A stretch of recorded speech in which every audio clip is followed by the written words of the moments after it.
Bonsoir à tous et bienvenue dans Chaque Voix compte sur LCP Canal 8. Nous sommes ensemble pour une heure de décryptage et de débat en direct de l'Assemblée nationale avec pour m'accompagner ce soir Mariette Darigrand, la sémiologue. Bonsoir ma chère Mariette. Bonsoir Adeline. Et merci d'être là aux côtés de Laurent Guimier. Bonsoir. Bonsoir Adeline. Vous allez bien tous les deux? Très bien. C'est parti pour le sommaire de ce soir avec à la une le Louvre.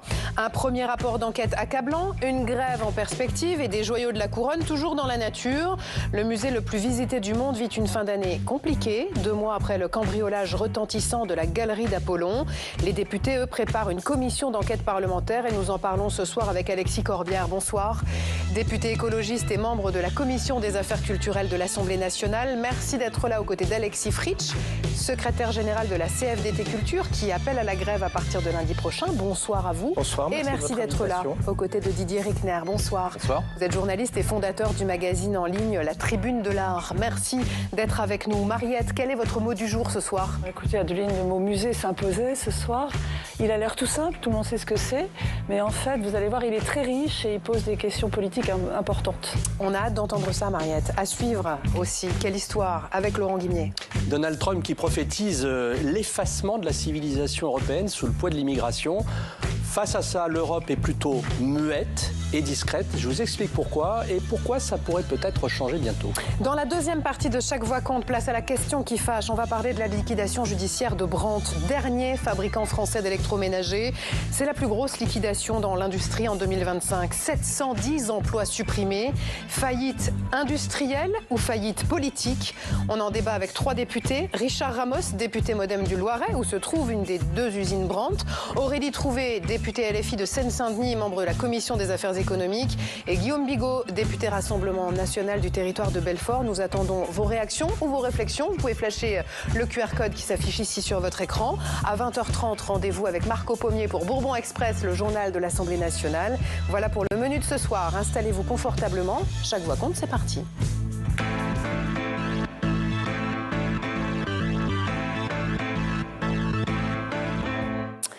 C'est une image sur un écran dans un poste de sécurité, une image floue qui montre quand même une camionnette, puis une nacelle qui monte jusqu'à une fenêtre, 2 personnes qui l'escaladent et qui vont en redescendre 6 minutes plus tard. Oui, les images du casse du Louvre se sont bien affichées à un moment sur les écrans du PC sécurité du musée, mais pas en direct, faute d'écran suffisant, et pas net parce que les caméras sont vieilles et mal réglées. Voilà notamment ce que l'on a appris hier grâce au rapport de l'enquête administrative menée juste après le cambriolage de début octobre.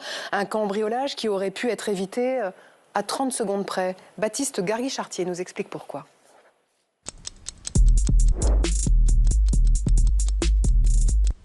À 30 secondes près, les agents de Securitas ou les policiers à bord de la voiture auraient pu empêcher la fuite des voleurs. Le casse, dont les images ont fait le tour du monde, aurait pu être évité à 30 secondes près. Ce sont les conclusions d'une enquête présentée hier au Sénat. Elles sont accablantes. Ce jour-là, il est un peu plus de 9h30. 4 individus, visages dissimulés, s'emparent de 8 bijoux, dont des parures du Premier Empire, en moins de 4 minutes chrono. En fait, c'est tellement fou que ça en devient presque réel. C'est un suspense, il y a une intrigue derrière ça. On aurait pu les mettre dans un endroit, une salle plus facilement sécurisée. L'enquête révélée hier pointe plusieurs manquements qui auraient pu sauver les bijoux de la couronne. Un nombre de caméras très insuffisant, la porte-fenêtre de la galerie d'Apollon mal sécurisée et un PC de sécurité sous-dimensionné. Pourtant, il y a plus de 5 ans, l'un des grands mécènes du Louvre, la joaillerie Van Cleef & Arpels, avait déjà alerté. En vain. Cet audit avait montré clairement les faiblesses du point de vue de la fenêtre, de l'accès côté quai Mitterrand, et avait fait des préconisations précises. Aucune de ces mesures n'a été appliquée. Ni Laurence Descartes, la directrice du musée, ni ses 2 administrateurs n'avaient connaissance du rapport. Et pour cause, il a été sorti des archives au lendemain du casse. Et ce ne sont pas les seuls coups durs pour le Louvre. Depuis le 19 octobre dernier, fermeture d'une partie de l'aile gauche, inondation aussi, qui aura endommagé des œuvres datant de l'Antiquité égyptienne. Toutes ces défaillances sont pour les employés la preuve que les moyens alloués à la sécurité sont très insuffisants. Une partie du personnel l'annonce, une grève reconductible sera organisée dès lundi prochain. Voilà, les termes de notre débat sont posés. Je voulais d'abord avoir votre sentiment à tous les trois après donc ces dernières informations de ce rapport d'enquête administrative. On rappelle que c'est une enquête administrative qui avait été diligentée par le ministère de la Culture après le cambriolage. Comment est-ce que vous avez réagi, Alexis Corbière, en entendant toutes ces informations hier sur ce cas qui aurait pu être évité à 30 secondes près, sur l'ensemble des conclusions de ce rapport administratif ? Bon, il y a une enquête qui est en cours. Oui. On ne va pas se prendre non plus pour tous improviser en inspecteurs de police. Ils font leur travail. Qu'est-ce qui s'est passé exactement? Quelle complicité peut-être? Je dis ça sans aucun élément. Ça doit être mené tranquillement. Nous, les parlementaires, on doit réfléchir à comment on crée les conditions que ça ne se reproduise pas et veiller à ce que, notamment, est-ce que les investissements publics, est-ce que les différents responsables, alors on a cité notamment Madame la directrice qu'on a déjà auditionné une première fois, mais c'était un peu rapide, quelles mesures ont été prises. Elle nous a dit que ça tombait mal et qu'il y avait un plan pluriannuel qui, justement, ça tombait mal, qui allait se déclencher avant que le cambriolage se mette en place. Bon, on peut s'interroger. Et puis, on aimerait aussi se dire comment ça se fait, la presse nous le dit, nos amis sénateurs, que beaucoup d'alertes manifestement ont été faites, mais il y a quand même un ministère aussi de tutelle, le ministère de la Culture. Parce que ce dont on parle, c'est pas un musée parmi d'autres. C'est le vaisseau amiral, véritablement. C'est le musée le plus visité du monde. Du monde. On est aujourd'hui 9,2, on est même monté à plus de 10 millions de visiteurs. Et puis, c'est l'école du Louvre, l'Institut national du patrimoine. C'est quelque chose qui rayonne dans le monde entier. Qui rayonne dans le monde entier. Donc, il y a un enjeu à ce qu'on rassure, si je puis dire, tous ceux qui font confiance souvent à la France, pour dire que ça ne se reproduira pas, que des mesures sont prises. Alors, c'est la raison pour laquelle, pour répondre à votre question, moi, tout ça m'intéresse. Enrichit l'idée que nous, les députés, nos collègues sénateurs font le boulot, mais à nous aussi de faire le travail. On a décidé, il y a 15 jours maintenant, de mettre en place une commission d'enquête parlementaire. Mercredi prochain, il y aura un vote pour savoir, je crois que ce sera le président de la commission, le président actuel Portier qui sera le président et qui sera le rapporteur. Moi, je suis intéressé par le sujet, mais les députés seront intéressés pour savoir qui est le rapporteur. Et on va travailler, auditionner, sur un intitulé de commission qui est plus large seulement que la question du Louvre. Vous l'avez déjà établi, l'intitulé de la commission? L'intitulé, c'est la sécurité des musées. En France. Musées. Tous les musées. Alors, des musées nationaux en particulier, parce que on va voir. Bon, voilà. Et après, je vous livre une première anecdote, c'est que on a été, quelques députés, on a pu visiter un mardi, quelques jours après le cambriolage, pour voir un peu les lieux. On a vu la galerie Apollon, tout ça a été assez impressionnant. Puis on a vu ce PC de sécurité dont vous venez de parler. Ouais. Bon, moi je dis ça, je l'ai dit devant la commission pour un peu plaisanter. Je suis élu de Seine-Saint-Denis à Bagnolet, vous connaissez peut-être Porte de Bagnolet, il y a un Auchan. Le poste de sécurité du supermarché, que je connais bien, est de mon point de vue plus équipé et plus moderne quasiment que le poste de sécurité du Louvre. J'ai vu des agents, non mais je le dis, qui travaillent durement, en plus les types venaient de faire la nuit, c'était des hommes qui ne cessent de décrocher le téléphone parce qu'il faut gérer un livreur qui amène un truc, et alors qu'on était un mardi, jour où il n'y avait pas de visite, quelques écrans, et il y en a un écran flou, c'est-à-dire qu'on ne voit pas bien, où la caméra est dirigée sur le quai François Mitterrand. Et un peu pour plaisanter, mais j'avais bien compris que c'était là, j'ai demandé, celui-là, cet écran, on est d'accord que c'est celui qui donne sur cette allée où s'est garé le véhicule. Effectivement, lui, on ne voit pas bien. J'ai cru comprendre ce que nous disent les sénateurs, c'est qu'il y a une caméra placée à un autre endroit, qui elle aussi, manifestement, n'a pas été vue en direct. Donc là, il y a des choses qui, de toute manière, et même les responsables le directeur de cabinet de Madame la directrice d'Écart, bon, tout le monde considère que là, ça ne va pas. Mais ce n'est pas le seul sujet. Enfin, moi, je ne vais pas parler à la place des syndicalistes. Il y a des alertes, des gens qui travaillent depuis un moment, problème de personnel. Moi, de ce que j'ai compris, les personnels ont été nickel. Et je ne dis pas ça parce que... Mais alors, c'est ce que j'allais vous dire, Alexis. Parce qu'ils ont fait une première chose, et je vais terminer là-dessus, c'est que d'abord, quand ça va si vite, il faut sécuriser d'abord les visiteurs. Et c'est ce qu'ils ont fait. Et ils ont fait, et franchement, bravo. Voilà, les visiteurs ont immédiatement été évacués ce fameux dimanche. Vous ne comprenez pas ce qui se passe quand il y a des gens qui débarquent. Sont-ils armés? Veulent-ils faire exploser les choses? Veulent-ils prendre... C'est terrorisme, mais pas uniquement. Voilà. Et honnêtement, même si je ne sous-estime pas l'ampleur du patrimoine, la première chose à faire, et moi je les remercie, c'est les vies. Parce que c'est pas des cow-boys les gens, c'est d'abord de protéger en sachant pas ce qu'ils font. Et ils ont fait un boulot formidable. Alexis Fritsch, c'est d'ailleurs un des points qui a dû vous rassurer d'une certaine façon dans le rapport qui a été révélé hier devant le Sénat. Il dit bien, ce rapport, que les agents et les responsables de la sécurité du musée ont agi comme ils pouvaient et selon les protocoles établis. Donc le personnel, ce jour-là, n'est pas en cause. Mais quand Alexis Corbière nous raconte qu'il va visiter ce PC sécurité un mardi, je crois que c'était le 26 novembre, c'est-à-dire un mois après le cambriolage, et que finalement, un mois plus tard, rien n'a été fait. C'est-à-dire que pour l'instant, rien n'a bougé, on est d'accord? Oui, évidemment. Alors, moi, je voulais vous remercier d'abord de nous donner, à travers moi, je suis un des représentants des 24 000 agents du ministère de la Culture. Chaque voix compte. Et des 2000 agents du ministère, et les 2000 agents du musée du Louvre. Moi, je profite, Monsieur Corbière, que vous êtes là, pour vous inviter et inviter aussi la commission culture du Sénat à nous rencontrer, à rencontrer les personnels, parce que c'est elles et eux qui savent au quotidien ce qui se passe, les difficultés qu'il y a. Et moi, je salue et je remercie votre antenne de nous donner la parole, parce que nous avons été à aucun moment reçu par les commissions et en fait, à aucun moment parlementaires. Entendu par le passé aussi, j'allais vous dire, Alexis Fritsch, parce que ce que dit le rapport, il pointe la vétusté et l'insuffisance du matériel. C'est ça, pour eux, la cause du casse du 19 octobre. PC de sécurité obsolète, caméra extérieure au nombre de 5, porte-fenêtre mal sécurisée, grille de protection non remplacée. Ça, vous l'avez vu tous les jours depuis des années. Vous avez essayé d'alerter. Pourquoi est-ce que vos alertes sont restées lettres mortes ? Depuis 2013, nous alertons en intersyndical de la dégradation des conditions de visite et des conditions de sécurité. Il y a eu 5 rapports, la commission des inspecteurs, les hauts fonctionnaires du ministère de la Culture qui ont fait un très beau travail. Alors nous, on demande à ce que nous soit communiqué le rapport, y compris, comme ça a été fait pour les sénateurs hier, de façon confidentielle. On a participé, on a été auditionné et on n'a aucun élément sur ce qui a été décidé et ce qui a été identifié dans ce rapport. Nous, on pense, si vous voulez, que l'affaire date de bien plus longtemps. Ça fait 30 ans que ce qui a été fait, au fond, sur la question des musées nationaux, c'est qu'on a priorisé de faire rentrer du monde.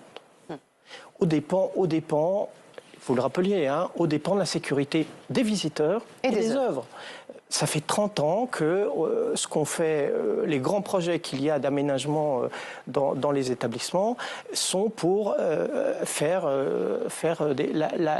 la course aux chiffres. Par ailleurs, pour ce qui est du Louvre, pour un résultat qui n'est pas exactement concluant, enfin, je ne sais pas si vous êtes allé au Louvre récemment, mais voir la Joconde, c'est devenu une épreuve du décathlon, en fait. Parcours du combattant. Vous essayez de l'apercevoir entre... Voilà.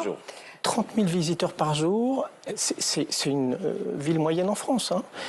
9 millions de visiteurs, vous imaginez, et les impacts. Alors moi, je trouve que la priorité n'a pas été faite sur la sécurité des visiteurs et des œuvres, et nous, on le conteste. C'est pour ça que nous avons procédé à un préavis de grève.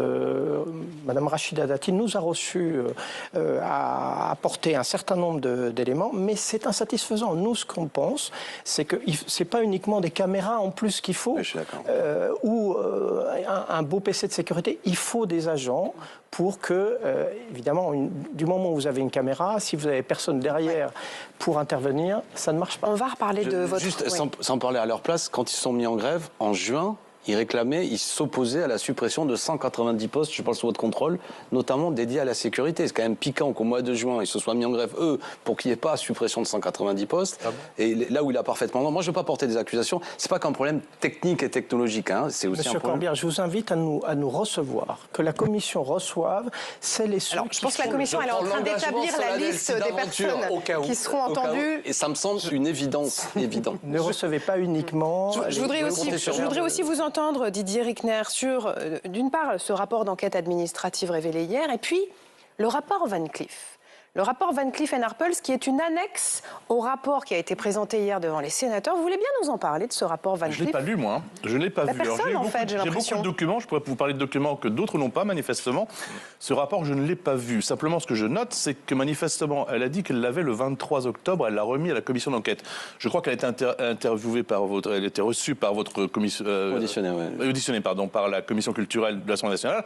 Nettement après, elle n'en a pas parlé une seconde de ce rapport. C'est vrai. Donc là, il y a déjà... Elle a caché quelque chose, je pense. Et moi, ce que je voudrais dire par rapport à ce qu'on a vu, en tout cas, je n'ai pas vu non plus le rapport de l'inspection, mais enfin, j'ai écouté et j'ai analysé. Alors, si vous voulez bien, vous savez, on est en direct avec Laurent Lafont. Oui, très bien. Le sénateur Laurent Lafont. Bonsoir, monsieur le sénateur. Président. Vous présidez la commission culture du Sénat. Bonsoir, monsieur le président. Merci d'être avec nous. C'est devant votre commission que le rapport d'enquête administrative a donc été présenté hier, avec en annexe 7 audits de Van Cleef & Arpels. D'abord, est-ce que vous en connaissiez l'existence auparavant ?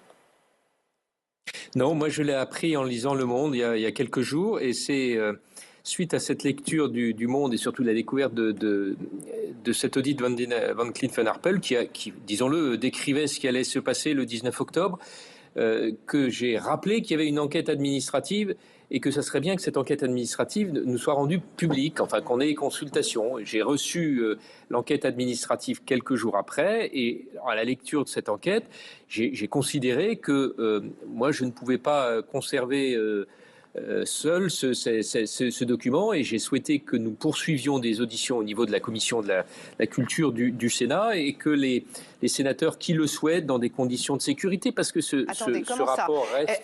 Pardonnez-moi de vous interrompre. Vous avez eu accès à cet audit, d'autres sénateurs veulent y avoir accès, mais il y a des conditions pour le consulter?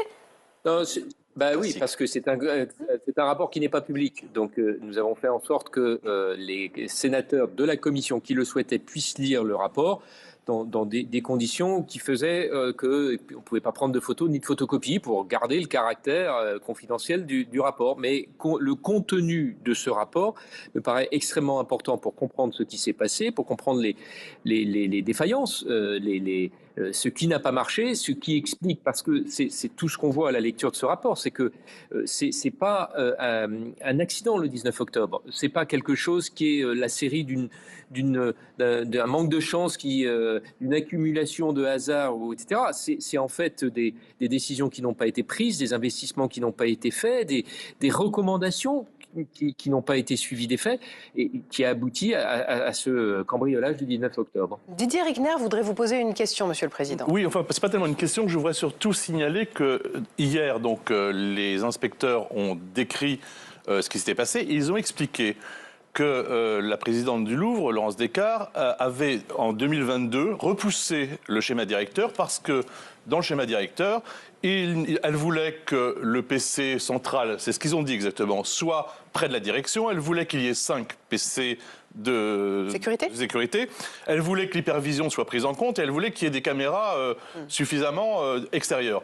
Moi, j'ai les avant-projets. Alors, c'est quand j'ai l'impression que les inspecteurs, les affaires culturelles, bizarrement, n'ont pas consulté des documents que j'ai, dont je vous ferai état bientôt dans un article, qui sont les avant-projets définitifs. Alors, il faut savoir que pour le moment, je n'ai pas l'avant-projet définitif d'hypervision, mais il y avait un avant-projet définitif d'hypervision. Il y a un avant-projet définitif sur les postes de sécurité.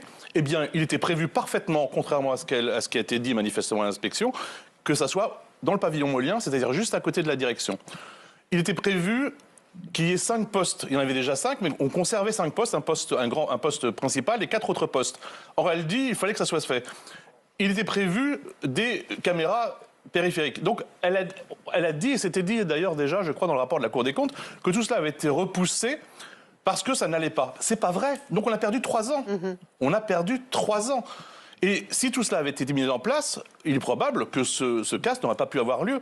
Donc la sécurité qui, soi-disant, était au cœur de ce qu'elle voulait faire, c'est totalement faux. D'ailleurs, hier, ce qui a été dit aussi, c'est que c'était très peu d'investissement à partir du moment où il est arrivé à la tête. Donc il y a vraiment une responsabilité qui, moi, me paraît écrasante. Alexis Fritsch.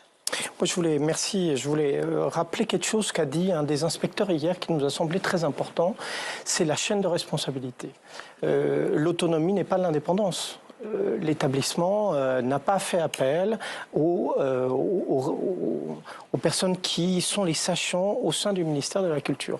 Il y a une chaîne de responsabilité aussi avec la tutelle de l'établissement. Aujourd'hui, ça tient à changer, hein, mais il y a une responsabilité partagée sur ce qui n'a pas été fait. C'est pas uniquement une question budgétaire, c'est aussi, ça a été une politique, encore une fois, de faire entrer plus de personnel, faire une politique de visiteurs, plus que de sécuriser les œuvres et les visiteurs. Laurent ? Je ne sais pas si M. Lafont est toujours avec nous. Normalement, M. Lafont est encore là. Hein. Ah oui, parce que je me fais le porte-parole de M. Fritsch qui souhaitait être reçu par les commissions et les élus, donc je me fais l'entremetteur. Est-ce que vous allez recevoir les personnels du Louvre, M. Lafont ? Alors d'abord, Monsieur Fritsch, nous avons déjà échangé, donc nous sommes déjà en contact. Nous, notre travail, il est totalement complémentaire de ce que vont faire nos collègues députés qu'Alexis Corbière rappelait il y a quelques instants. C'est pas un travail de fond qui va donner lieu à beaucoup d'auditions. On a prévu 3 auditions, celle d'hier, auquel vous avez fait référence. Nous recevrons Jean-Luc Martinez la semaine prochaine et son équipe, et puis le lendemain, Laurence Descartes et son équipe. C'est l'ancien président du Louvre. Absolument, parce que comme vous l'avez rappelé il y a quelques instants, et comme ça apparaît très clairement dans le rapport, il y a eu un problème de transmission entre les deux équipes. Les 2 audits, celui de 2017 et celui de 2019, manifestement n'ont pas été portés à connaissance, en tout cas c'est ce qui est dit par Laurence Descartes, n'ont pas été portés à connaissance au moment de la transmission, et on voudrait exactement savoir ce qu'a dit l'un et ce qu'a entendu l'autre, si je peux résumer ainsi, pour savoir ce qui s'est passé au moment de la transmission. Et d'ailleurs, puisque vous parlez de transmission... Attendez, moi je voudrais, parce que j'ai pas du tout le même niveau de connaissance que vous, mais de ce que j'ai lu quand même, les préconisations dans le rapport 2018, notamment qui demandaient l'épaisseur du verre plus important, ont été suivies. Donc moi, il faudra... Les vitrines seulement, pas de la fenêtre, par les exemple. vitrines et même... mais il y avait, me semble-t-il, à l'époque, mais ce sera intéressant de bosser dessus, moi, la technique qui est utilisée par les cambrioleurs, à savoir une meuleuse, si je puis dire, autonome, n'existait pas au moment de ce rapport. Ce que je veux dire, c'est que moi, attention à ce qu'on ne soit pas encore trop dans les boucs émissaires, tout était déjà prévu, c'est plus compliqué que ça. Et moi, c'est pour ça que je pense qu'il faudra prendre le temps Oui, de mais, détailler. Monsieur Corbière, je voudrais revenir un instant vers Monsieur Lafont. Laurent Lafont, sur ce rapport Van Cleef dont vous venez de parler. Bon, d'abord, on s'étonne qu'un joieslier ait fait un audit de sécurité sur le musée du Louvre. Peut-être que vous pouvez nous expliquer pourquoi. Pardon pour cette question béotienne, mais pourquoi est-ce que c'est Van Cleef & Arpels qui vient faire un audit de sécurité sur le Louvre? Peut-être que vous pouvez nous répondre. Non, mais c'est c'est ce qu'on appelle un mécénat de compétences. C'est-à-dire que le Louvre avait décidé de changer les vitrines, et pour ça, ils font appel à des gens qui ont l'habitude de changer des vitrines et qui, en plus, le font sous forme de mécénat. C'est-à-dire que c'est beaucoup moins coûteux. Ce que je voudrais dire à Alexis Corbière, pour répondre à sa remarque, en fait, ce qu'il faut bien comprendre, c'est que l'audit de Van Cleef & Arpels, il y avait des recommandations qui concernaient l'intérieur de la galerie d'Apollon, et puis d'autres qui concernaient l'extérieur, essentiellement la fenêtre. En fait, les recommandations qui traitaient de l'intérieur ont été suivies des faits, notamment la vitrine qui protégeait les joyaux correspondait en termes d'épaisseur à ce qui était demandé. En revanche, tout ce qui était de l'extérieur n'a pas été suivi des faits. Et ce qui est dit dans le rapport, c'est que, et c'est très caractéristique du fonctionnement en silo du Louvre, c'est que l'intérieur était sous la responsabilité d'une direction, alors que l'extérieur était sous la responsabilité d'une autre direction. Et en fait, celle qui avait demandé le mécénat de compétences à Van Cleef a suivi les recommandations du rapport, alors que l'autre, qui ne se sentait pas concerné par le rapport, n'a pas suivi les effets. Est-ce qu'en découvrant ce rapport, Monsieur Lafont, est-ce que vous ne vous êtes pas dit que ce rapport, il n'avait pas pu tomber entre de mauvaises mains, tant on a l'impression qu'il s'agit d'un mode d'emploi du casse du 19 octobre. La facilité d'accès à la rambarde par le sol est mentionnée dans ce rapport. Les experts de Van Cleef & Arpels évoquent sur un document visuel dans cet audit l'hypothèse du recours à une nacelle par des malfaiteurs aguerris. Non, à ma connaissance, dans le rapport, il n'y a pas de référence à la nacelle. En revanche, là, pour répondre à votre question, moi, je n'y répondrai pas parce que c'était à la police d'y répondre, de savoir s'il y a un lien entre l'existence de cet audit et le cambriolage qui a eu lieu quelques années plus tard. Nous, ce qui nous intéresse surtout de savoir, c'est pourquoi, ayant demandé un rapport sur la sécurisation de la galerie d'Apollon, pourquoi il n'y a pas eu, les recommandations n'ont pas été suivies des faits. C'est ça qui nous importe, nous, en tant que parlementaires, sénateurs comme députés. Pour le reste, est-ce qu'il y a un lien direct entre ce rapport ou la connaissance qu'ont pu avoir certains de ce rapport et le cambriolage? C'est bien sûr pas à nous d'y répondre, c'est à la police de le faire. Merci en tout cas, Laurent Lafont, d'avoir été en direct avec nous ce soir dans Chaque Voix compte. Je voudrais qu'on parle de 2 choses dont parlent tous les touristes qu'on a croisés cet après-midi aux abords du musée. C'est à la fois le casse et à la fois la grève. Je vous propose de les écouter, ces touristes que Dario Borgogno a rencontrés cet après-midi. Terminé les photos souvenirs devant la pyramide, le meilleur angle est désormais ici, devant la galerie d'Apollon, devenue célèbre malgré elle. Ça a été quand même un moment assez tragique pour le Louvre, donc on voulait immortaliser ça avec ma fille et le voir ensemble. Ça a quand même laissé une mauvaise image de la sécurité qu'il pourrait avoir dans un endroit tel que le Louvre. Depuis le cambriolage, la réputation de la sécurité du musée s'est grandement effritée, même à l'étranger. Nous avons vu beaucoup de vidéos de la sécurité du musée et cela paraissait assez léger. Que des gens puissent cambrioler tout en étant surveillés par des caméras, je ne sais pas quel est le problème ici avec la sécurité, mais c'est incroyable. La sécurité semble plus concentrée sur le fait qu'on ne touche pas les œuvres d'art plutôt que sur la protection des œuvres elles-mêmes. Alors pendant que les enquêteurs cherchent les bijoux, les Français, eux, cherchent un responsable. On a eu des remises en cause qui auraient dû plus importantes qui auraient dû être faites au niveau du personnel sur une faute comme ça. Voilà, c'est pas un coup de pas de chance quoi en fait. Les gens qui étaient on va dire un peu responsables de la sécurité, un peu plus haut placés, ont un peu voulu, je pense, reporter la faute un peu sur telle chose ou telle chose, et les gens se défaussent un peu. Ça inquiète sur ce qui pourrait se passer vis-à-vis d'œuvres plus importantes comme les tableaux. Pour cet archéologue, le coupable est tout trouvé. Il n'y a pas assez de gardiens, il n'y a pas assez, c'est pas contrôlé, quoi. Les fenêtres ne sont pas contrôlées. Il faut de l'argent pour faire ça. Tous les budgets ont considérablement été baissés. Madame Dati, notamment, s'en est pas gênée. Il suffit que l'État paye ce qu'il doit au Louvre, parce que la sécurité, ça dépend de l'État. Dernière évolution notable, l'arrivée depuis lundi de ces balustrades le long du musée pour empêcher les véhicules de monter sur le trottoir, peut-être un peu tard. C'est déjà ça, il y a des petites barrières pour qu'on ne puisse pas se garer sur le trottoir. Alexis Fritsch, vous appelez donc à la grève au Louvre à partir de lundi prochain. Grève reconductible. Qu'est-ce qui pourrait vous conduire à lever votre préavis ? Écoutez, depuis qu'on a posé le préavis de grève, nous avons déjà eu 3 réunions, dont une avec la ministre de la Culture, qui nous a reçus en intersyndicale, qui nous a fait des annonces qui vont dans le bon sens, mais qui sont aujourd'hui insuffisantes. Nous, on a 2 revendications fortes. La première, c'est que les effectifs du musée soient augmentés.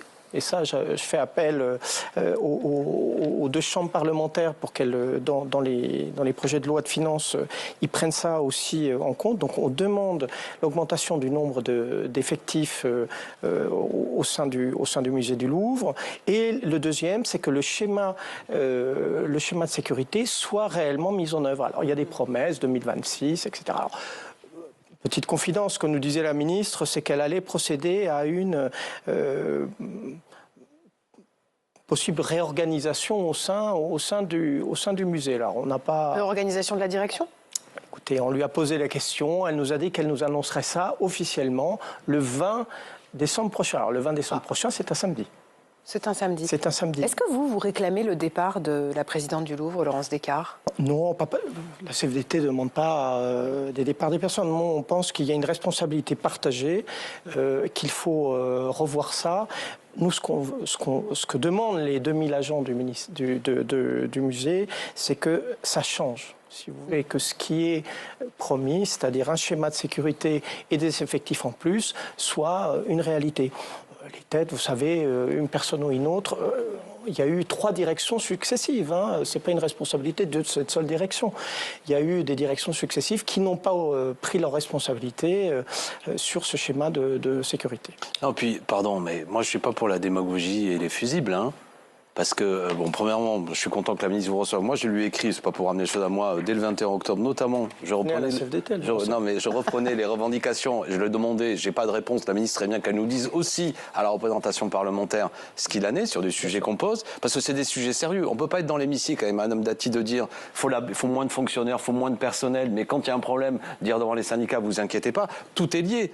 Comme moi, je me bats pour que ce budget ne soit pas à la baisse, notamment chez les enseignants, chez les personnels de la culture, etc. Bon, donc tout ça a des conséquences. Et deuxièmement, je répète que c'est pas le musée et la ministre de la Culture et même le président de la République, disons le mot, qui a quand même marqué son élection en allant au musée du Louvre, s'intéresse grandement à ce qui se passe au Louvre. Donc je trouverais, à moins que le travail parlementaire qu'on fera démontrera qu'il y a des responsabilités personnelles de la présidente, ce serait un peu trop facile que, ce soit la seule. Mais à tout le moins, est-ce qu'elle est en mesure d'exercer sereinement aujourd'hui sa fonction après tout ce qui s'est passé depuis 2 mois ? Mais s'il y a eu des injonctions au-dessus d'elle qui lui demandait de faire certaines choses, notamment d'aller vers l'acquisition là aussi d'œuvres. Moi, ça m'intéresse de voir. D'un mot. Tous ces choix-là, les acquisitions, c'est pas le problème parce que il y a l'argent au Louvre et c'est pas l'argent des acquisitions, c'est le 300 millions qu'il y a de côté. Et il y a quand même, en France, il devrait y avoir quand même, les gens sont responsables. Elle a une très grande autonomie, même en tant que présidente de l'établissement public, on démontre, ça c'est des faits, et je l'ai démontré dans des articles, et ça a été démontré par beaucoup, qu'elle a repoussé quelque chose alors qu'elle ne devait pas le faire. Elle l'a fait parce qu'il y a ce projet défendu par le président de la République qui s'est approprié et qui la défend maintenant mordicus. Je pense que le problème, c'est pas uniquement le problème de Laurence Descartes, mais c'est en grande partie, elle est responsable de cela. Et donc je pense que vraiment c'est problématique. Il faut aussi abandonner ce projet. Louvre Renaissance, qui est une des causes de ça. Moi, je vous trouve très en verve contre la présidente, mais pas un mot sur la ministre. Donc, la ministre, vous savez bien comme moi, mais je peux très bien parler de la ministre. La ministre, il y a des ministres tous les 2 ans. Donc la présidente, elle est là depuis 4 ans. Et la ministre, c'est tutelle, mais elle n'est pas du tout... elle ne dirige pas le Louvre. Le Louvre a une autonomie. C'est un problème d'ailleurs des établissements publics qui sont très autonomes. Elle nous l'a dit. Un dernier mot, le dernier mot sera pour Alexis Fritsch, si vous voulez. Je vous remercie. Nous avons une proposition à faire, qu'il y ait une commission interministérielle qui travaille sur la question de la sécurité des œuvres dans les musées. Il n'y a pas que des musées au ministère de la Culture, il y a des musées au ministère de la Défense, au ministère de l'Éducation nationale, etc. Donc il faut une commission interministérielle qui prenne ça en compte et que ça ne reste pas un sujet uniquement au ministère de la Culture.